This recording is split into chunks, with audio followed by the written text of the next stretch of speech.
Hey, what's going on, guys? My name is Dr. Boyce Watkins. Welcome to drboycetv.com, the home for intelligent black people.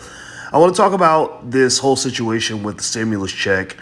From what I understand, the latest update on the stimulus is that they are talking about increasing the check size to $2,000 from $600, which is better than nothing again.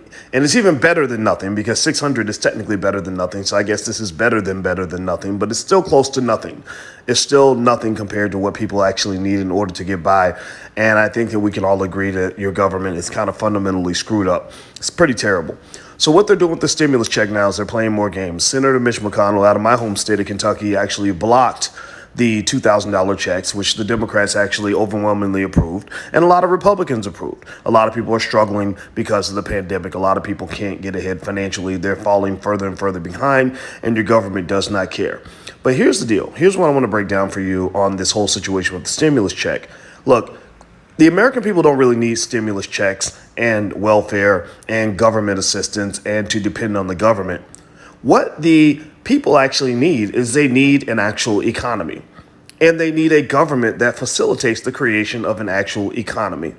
The last time I checked, when I look at the data and I look at the pandemic and the realness of it, it's very, very real. But the reality is that mostly what they're talking about is the number of people getting sick who are overwhelmingly, if you go look at the CDC data, they're overwhelmingly senior citizens and people in nursing homes who should certainly be protected. They should certainly get the vaccine first. You should also give it to the frontline workers first and anybody else who wants it. But when I look at the data, here's what I see. What I see is, number one, a situation that 99.9% of us are going to survive. You might get mad at me for not freaking out and not being afraid, but 99.9% of us are going to survive. Number two, I see a situation that is pretty much mainly the biggest problem appears to be that it may overwhelm the hospitals. Now, that's not true everywhere, though. I know in Chicago, they spent $66 million, again, in the middle of a pandemic.